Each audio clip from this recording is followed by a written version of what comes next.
Today we've got a lot more students presenting, which is fantastic, and we want to keep this rolling hopefully next year too. So let's just do this. Let's give a big round of applause for our student poet today, senior Faith Davidson. Come on up.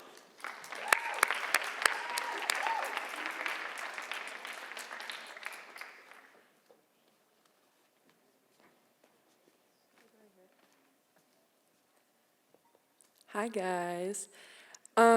So we all have relationships in high school and they can always go one of two ways. I wanted to write something to talk about an experience I had with a relationship that taught me a lot, but in the long run just didn't work out. It's called Him. As I look into his eyes, I see the hurt he genuinely feels. I think about the fun moments, laughing so hard your eyes start to water. But remember the nights of lying in bed after we quarrel, wondering if something that seems so pleasant is supposed to hurt this bad. It's been 4 months, and the thought of his contagious laugh never leaves my mind. But I force myself to recollect the question of my identity from the words that left his mouth. I had never felt so loved by another person in my entire life, but also had never felt more lost within myself and the person I strive to be. I reassure my conviction of something that feels like ripping the most airtight Band-Aid off my skin. But once it's finally free from its grip, you feel a small relief until the sting hits your derm. First, a month passes, and you start to reassess your decision. But after feeling the digging knives, the one sentence his voice spoke on the other line, you realize you are not as loved as you had visualized. You start to finally focus on yourself, but still can't seem to push the tiresome image of him out of your head. Nevertheless, as you continue into the next phase of your life, you appreciate the lessons you were taught through your time together, and turn the painful nights you had into moments of resilience instead of weakness. People come and people go, as cliche as it sounds, but with the comers and the goers, your spirit morphs into the resemblance you always aspired to be. Thank you.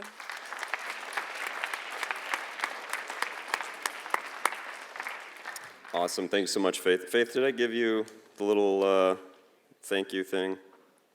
No? Okay. I'll get this to you on my way to lunch here. I mean, being up here is like a reward in and of itself. I've found the couple times I've shared up here, but yeah, we do have a little thank you for the students. Did I say senior? You are a senior, right? Are you? Okay. All right. Just making sure. Cool. All right. So yeah, if you're coming in, go ahead, find a seat. Let's get today's main event going. So she is an award-winning journalist and author who has written for the Orlando Sentinel, the USA Today, the Chicago Tribune, and ESPN. She has covered earlier in her career Tampa Bay Buccaneers as well as the Florida State Seminoles. Later here in Chicago, she's covered pretty much every sports team, multiple. I mean, she'll tell you about all the championships and stuff. So let's just throw this out there too. She's covered the Olympic Games, the Final Four, Chicago Football Bowl games, major tennis tournaments, and at least one major golf tournament. 3 books. One about former Cubs manager Lou Piniella, one about her time covering the early 90s Chicago Bulls, and then the one that I know some of you are quite familiar with, her memoir called State, about her championship-winning basketball team in 1979 when she was a senior at Niles West. Currently, she teaches as a faculty member at Northwestern University's Medill School of Journalism. Folks, she's just straight up a journalism rock star. Please welcome Melissa Isaacson.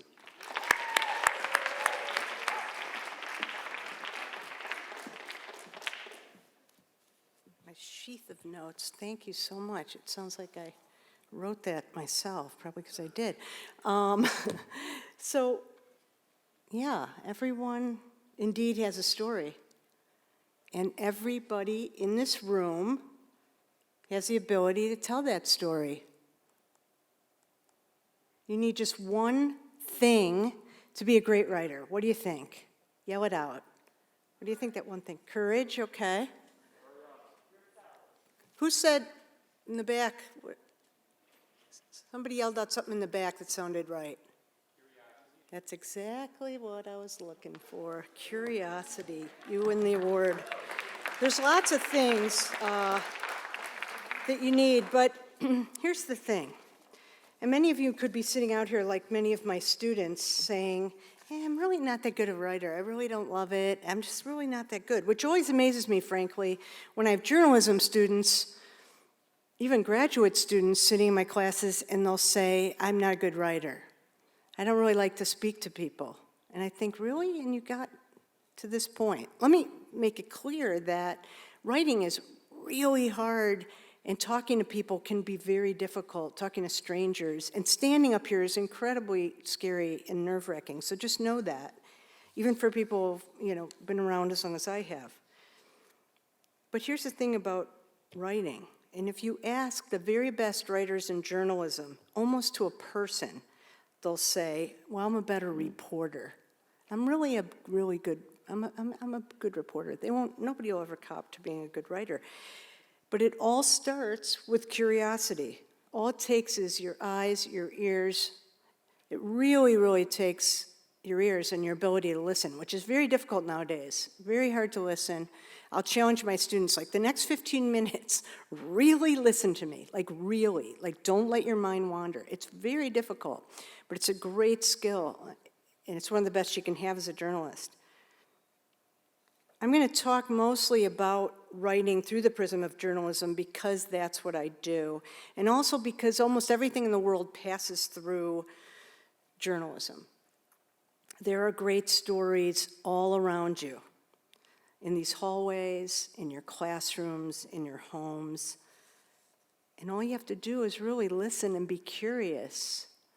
So I used to teach at DePaul before Northwestern, and I always have my kids do the first day kind of getting to know you thing where I pair them off and they interview each other, and I say, just ask each other questions as if you were going to do a profile on each other. And so, I walk around, and this day there was an odd number, so I had to pair off with a student. And before I started talking to the student, I walked around to listen, and there were this, kind of the expected questions. How many siblings do you have? And, what's your major? And stuff like that. And I could tell everyone was a little bit on the bored side. And then I sat down with my partner, and her name was Annalise.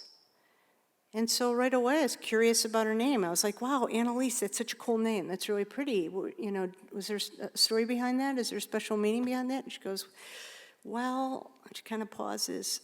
Both my grandparents are survivors of the Holocaust, and I was named for Anne Frank, whose real name was Annalise.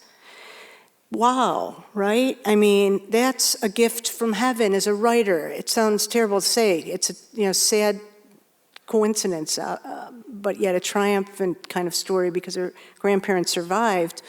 But wow, right? And it all was just because I was a little curious and just asked that question.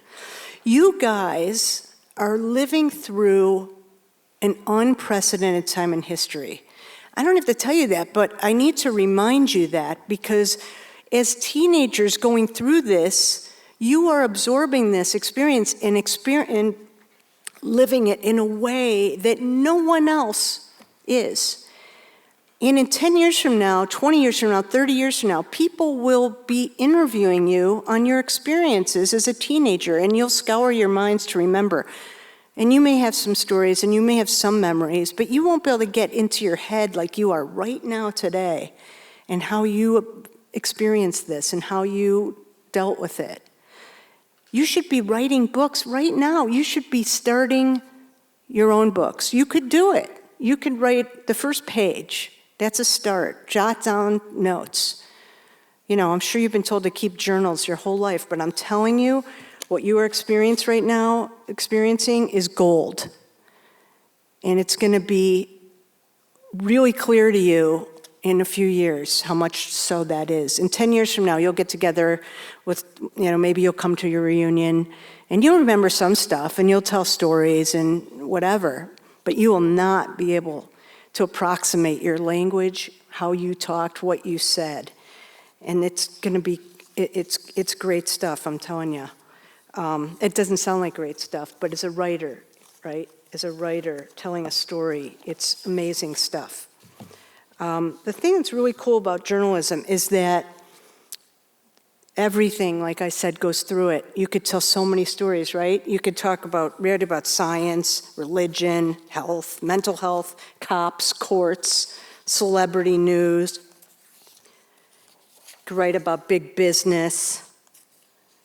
When I was little, our grandparents used to, maybe your grandparents do too, save front pages from newspapers through history. Things like my grandparents, not yours, but Dewey beats Truman, right? And the Tribune famous front page of the election that never happened. Or it happened, but Truman won. I found when I was cleaning out my parents' home after they died, President Kennedy's assassination on the front page of the Tribune and the first moon landing, the first Apollo moon landing. Throughout history, journalists have been the first witnesses, right? The first witnesses to history. They've risked their lives to tell stories of disasters and wars, to take photos of the bombed hospitals and the schools in the Ukraine. People wonder, one guy wonders, or one guy says it's not true. We have photographers that took pictures. We have New York Times photographers that are there. We have reporters that are there telling stories. We don't have to wonder if it's fake or not. Journalists are heroes. I say that with all my heart. I tell my students that on the first day, every class I ever teach. I believe them to be heroic for what they've done and what they continue to do and the stories they tell. And you could tell those stories. You could write about social justice. You could write about social justice in sports. There's a beat, social justice / sports at all the big newspapers now. There's a columnist at the New York Times, Kurt Streeter. That's almost all he does is write about social justice stories. Look at this guy. The person who wrote this story spoke to my class on Thursday. His name's Neil Greenberg. And his job for the Washington Post is the advanced analytics beat writer. How cool is that? If there's people out there, some of you might like advanced analytics in sports, that's all he does. That's all he writes about. You could write provocative stories for provocative magazines or write provocative headlines. You can cover fashion. You could do service stories. During the pandemic, when everybody was home, these stories were huge. How to bake cookies, how to do a lot of things. Very popular. Stories, oops, let me go back. Reporters give us vital, everyday information we can use that will improve our physical and mental health. When you're a sports writer, however, I guess there's a however there, I find myself over the years being sort of self-deprecating about it. Well, we're not saving any lives. But then you realize that you have that power too. When a story comes to your attention like this one did to mine about a guy named Paco Rodriguez, a Chicago boxer, who died in the ring, who was in a fight in Philadelphia and was punched in the head and died tragically. Had a little girl, but whose decision with his wife just weeks before he died about becoming an organ donor ended up saving the lives of 5 women who received his heart, his lungs, his liver, his kidney, and his pancreas. It was a story that inspired people to become organ donors. It was a story because there was so much to it. The 5 women, they were women. That made it sort of interesting. The woman who got his heart was actually a boxing fan, was actually in that arena when he died. Not when he died, but the arena that he died in. She had been at that arena. She was a boxing fan. She had been to fights. It was an incredible story. All I had to do is, as they say, get out of the way and let it tell itself. At the bottom of the story, there was a little thing from the Red Cross. You too can become an organ donor. You can call this number. So if even one person did, if even one life was saved, one person got an organ donation from reading my story, I made a pretty good impact. I'm not pretending that I'm, a policeman or a surgeon or a fireman, but journalists have some opportunities to be impactful too. Obits are another interesting form of journalism. I've written a ton of them, and they're not the death notice obits, like when the visitation is and that sort of stuff. Obits, like the ones written in the New York Times and other places, are some of the best journalism you'll ever find. If you ever see obituaries, read them. They're often the best writers at the paper. They're really well done.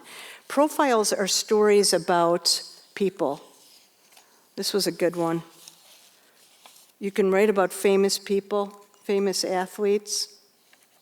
This guy was a swimmer, won 5 gold medals. Anybody know who Paige Beckers is? Does that name ring a bell? Any hands there? She was a star in the NCAA women's tournament, right? Played for UConn. Lewis Hamilton is a Grand Prix driver. Oops, sorry.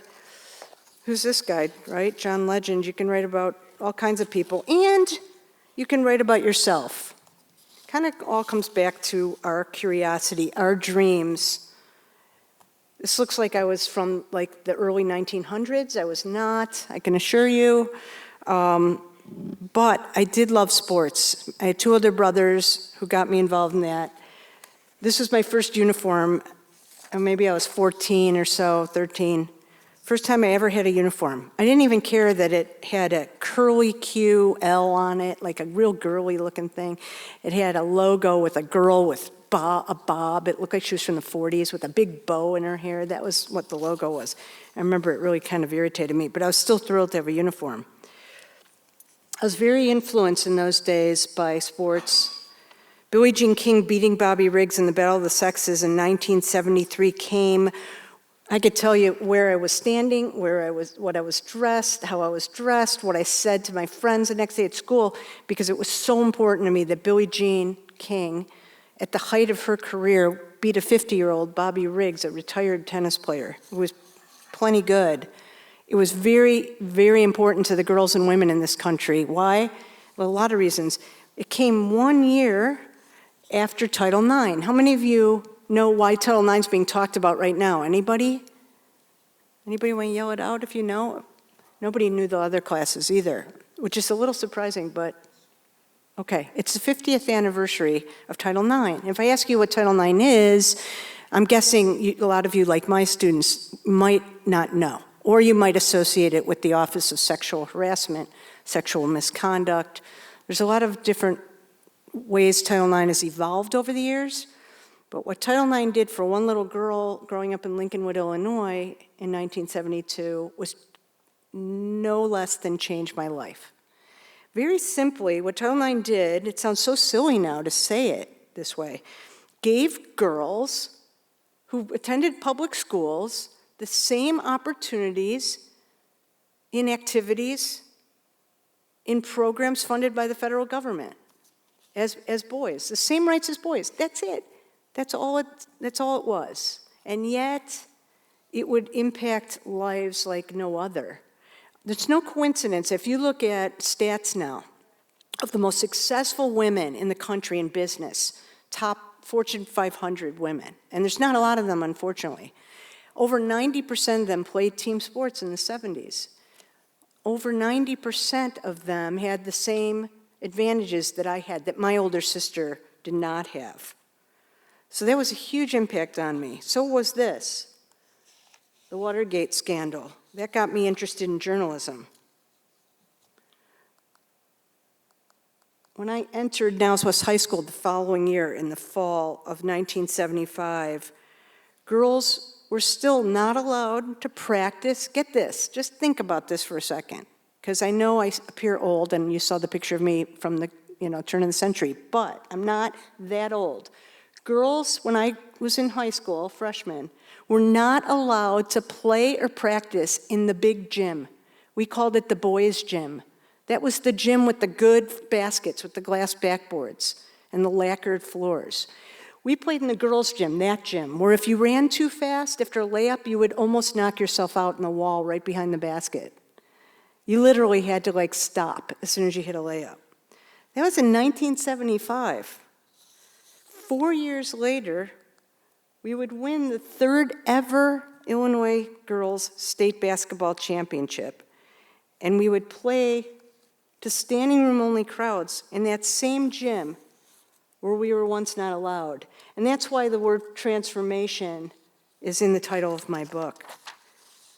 It planted the seeds for this, and for this, which I will tell you about in a sec. But it also gave me the courage to be a sports writer, where eventually I would do things like cover the Olympics, which I did here in 2017 in Rio, the Summer Olympic Games. It took me to the British Open and Wimbledon and all kinds of things around the world. This was the Winter Olympic Games in 2006, my story about a local guy named Shawnee Davis, a speed skater. And it took me to this parking lot in Austria in 2017 at the Special Olympics World Games. Anybody know who this is? Not me, the other person. No?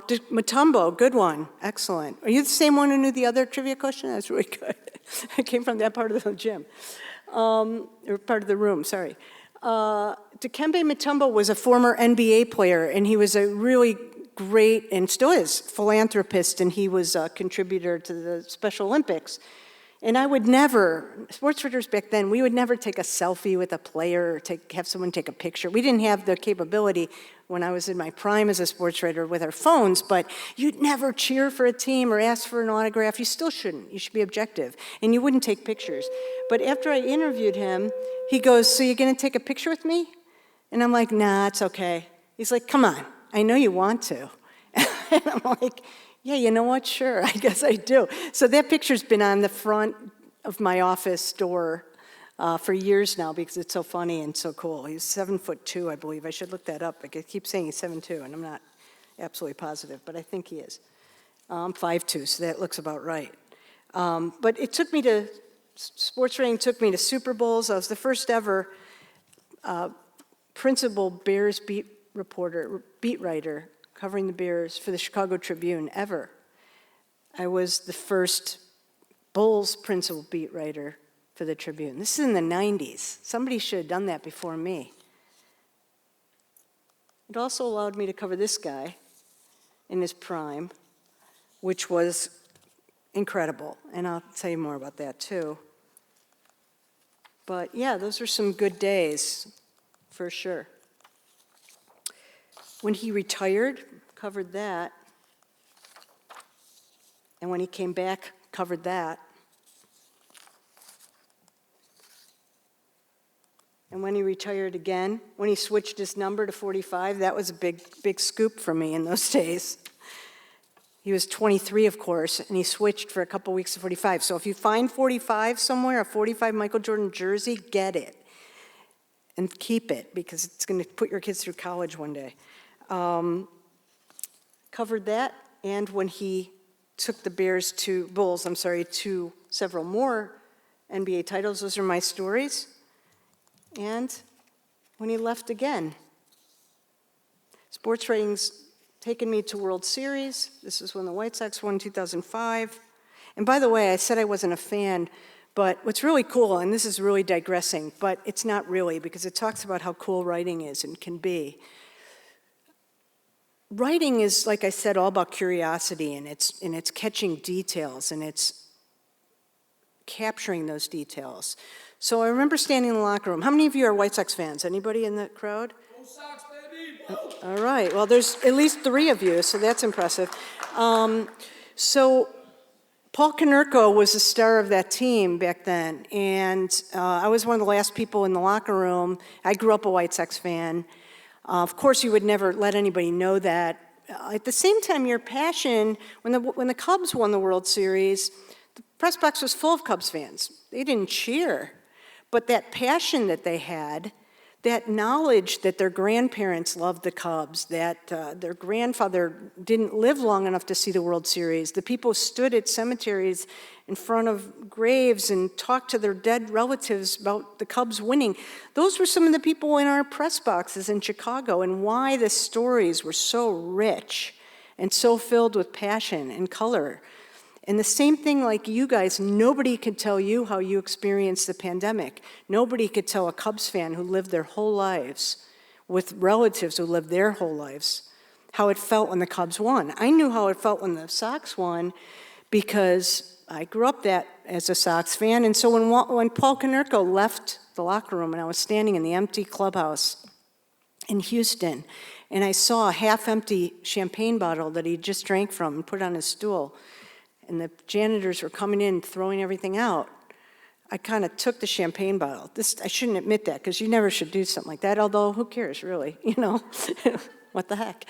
I'm going to tell you. So I took the champagne bottle and I kind of carried it up to the press box sort of sheepishly, and then someone saw me. They're like, that is so great. What a great idea. Like, I should have taken one.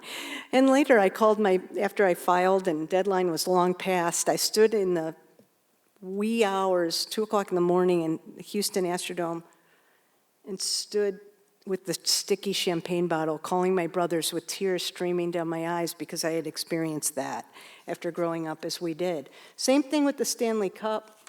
I was there for that. And eventually, it led me back to high school, where I realized that maybe the best story I had never written was there all along, just kind of waiting to be unearthed. Writing about things 25 years later in this column in the Tribune that led to my book. That was things that I never knew, things that you probably would never know about your teachers, things about my principal, our principal at Niles West. So you never know about your principal, right? Yeah, who would know? Maybe you know some things nowadays, but we certainly didn't know that he had 2 daughters who were really athletic, because girls weren't athletes back then. They certainly weren't jocks. They might be tomboys, a word that I hated, by the way. So he would go downstate as a member of the Illinois High School Association, the IHSA, and fight with these guys downstate that made up all the rules, and come back and very frustrated, tell his teachers, the crew cuts are still digging in. They won't let the girls have the gym. They're afraid that girls' basketball is too dangerous. They're afraid that the girls will take gym time in practice and games away from the boys. I didn't know what a hero he was to us until I did that.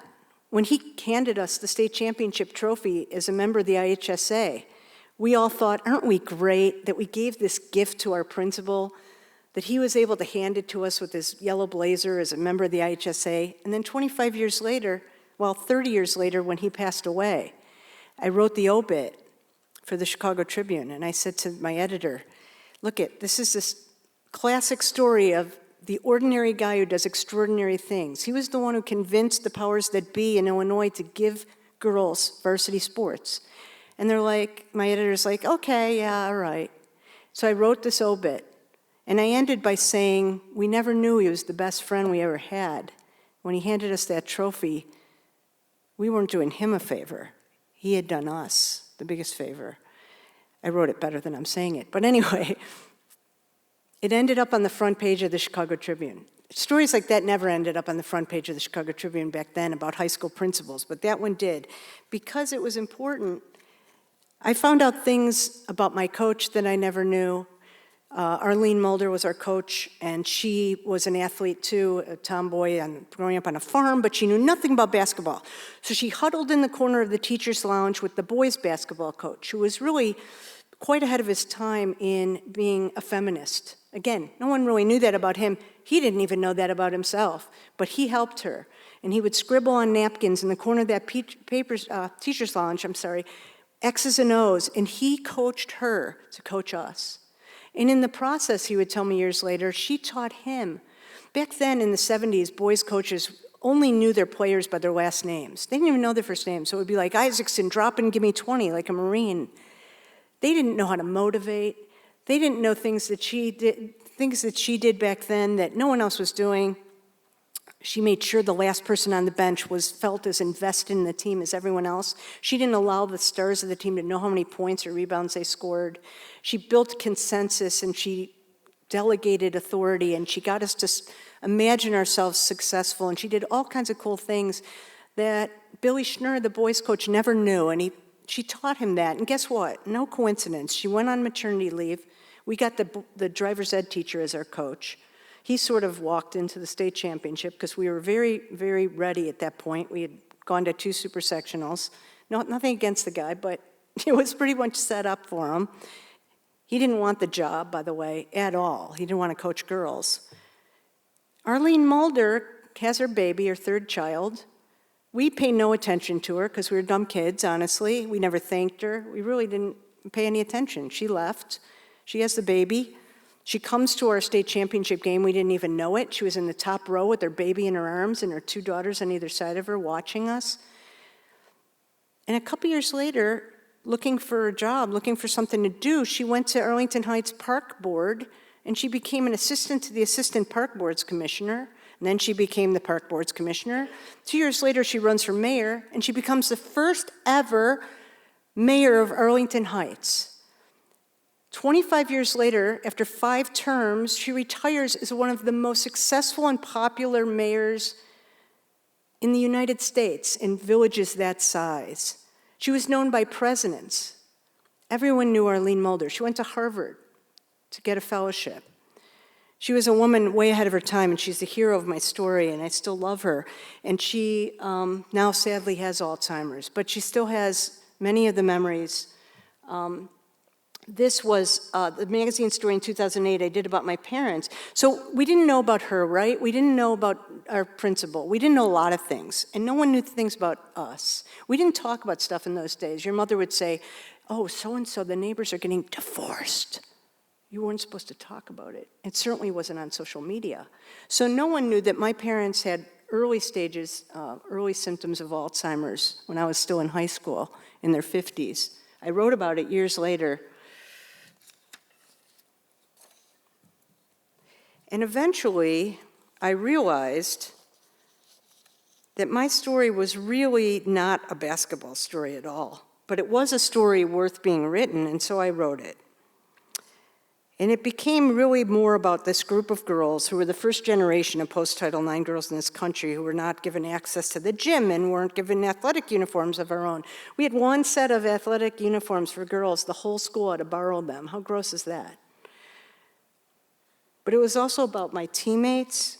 It was about how basketball saved us from our insecurities, but also from abusive homes. I didn't know one of my teammates came from a terribly abusive home, and their father begged the school board to let her go to Niles West when she really lived in Niles East territory because he had to get her out of the house, because he knew that she was a good athlete and that she would love basketball.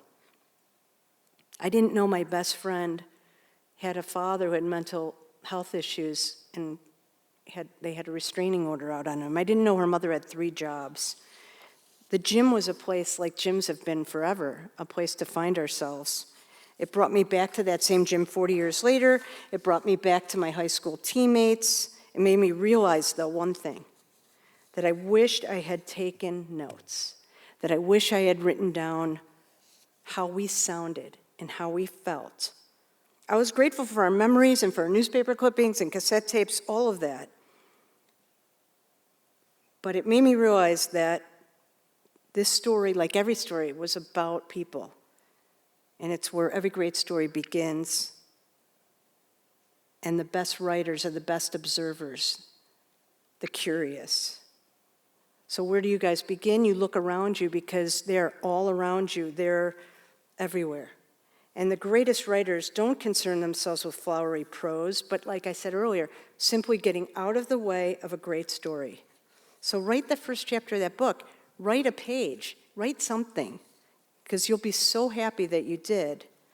There are important stories everywhere. Read, read, read. There's beautiful stories. There's stories about ordinary people doing extraordinary things, like our principal.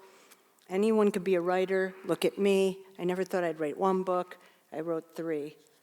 So I'll open it up to questions, but thank you so much for having me. Really appreciate it. Is there any questions? Yeah.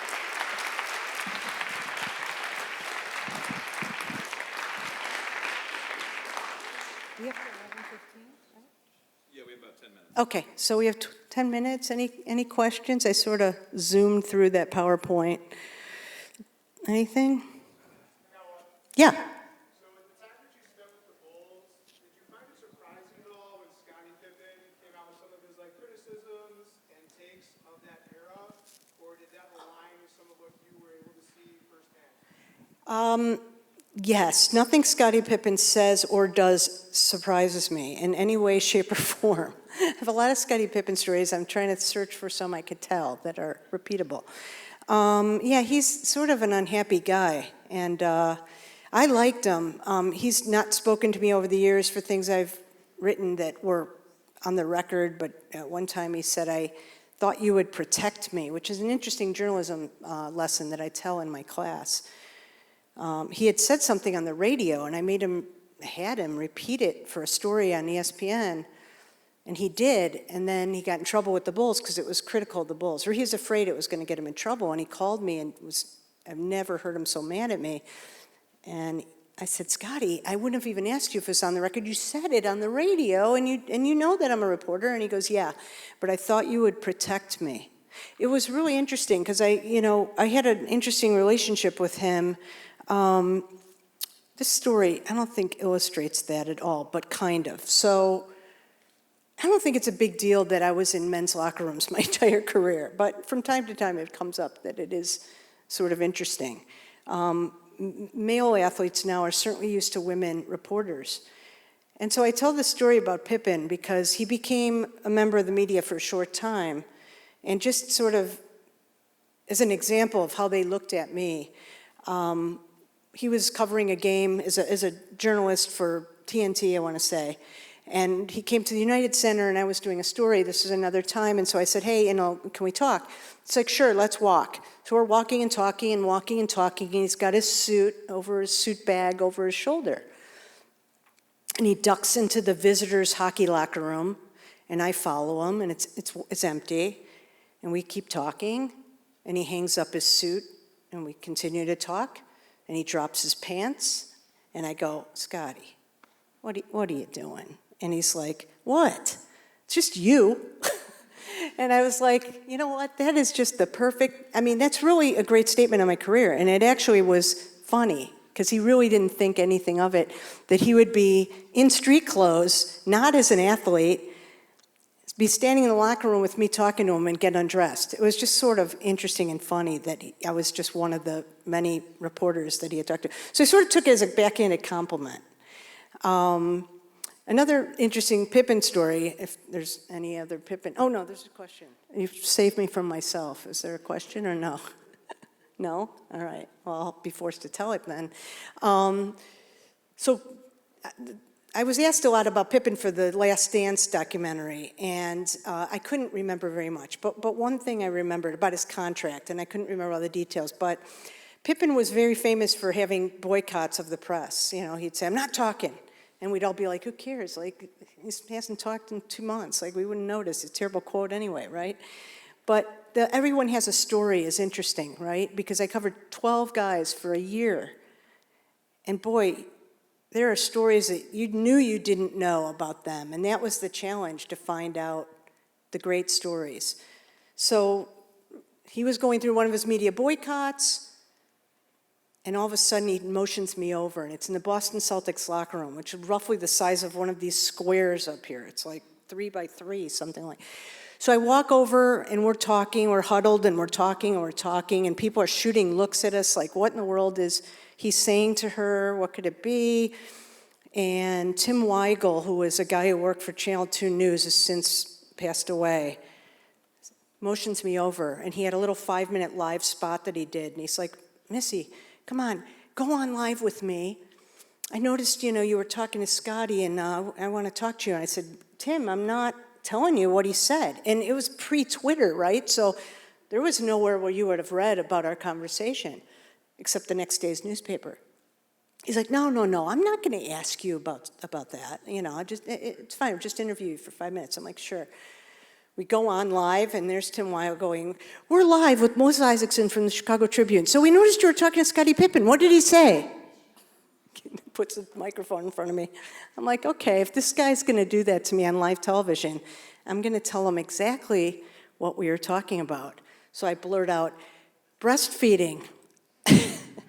And that's what we were talking about, because I was 9 months pregnant, 8 months pregnant. It's like the last days that I ever was able to travel. Scotty had a girlfriend who was pregnant, and he genuinely wanted to know about nursing babies. And so we had this very great conversation about, so that was an interesting moment for me. But it does bring up something else about curiosity, and that is that being a woman, and I'm told a funny story, but it could be uncomfortable. It could be uncomfortable in going into men's locker rooms and so forth. But everyone, I tell my students, everyone brings something to the table that is an advantage in every interview, right? So some experience you've had, some knowledge that you have, hopefully you do all kinds of homework before you get there. And hopefully, again, you're curious. And that's really what you need to be a great reporter. So often, you know, I would walk up to someone like Brian Urlacher. I don't know if you guys even know who he is, except for the big billboards on the side of the road about his hair loss products. But he's also a Hall of Fame caliber linebacker for the Chicago Bears when I covered them. And I would go up to his locker and he had a picture of his baby girl behind him taped up in the locker. And I would walk up and go, potty training? Because I had kids, I knew that that probably was the case. And all of a sudden now he's like, yeah, let me tell you, sits down. And now we've got a great rapport going. A man probably wouldn't ask him. A man would probably ask him other things maybe I wouldn't have thought of. But I got him to relax and talk.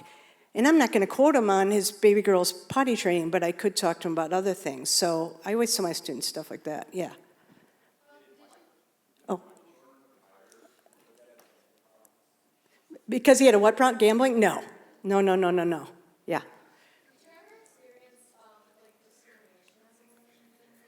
Yeah, for sure. I mean, like I said, you know, I was the only woman for a long time in the Bulls locker rooms, one of a couple, you know, in Bears locker rooms. And so the Bulls treated me very, very well, but there were Bears players. It was not always easy. When I started in the 80s, there were locker rooms they wouldn't let me in.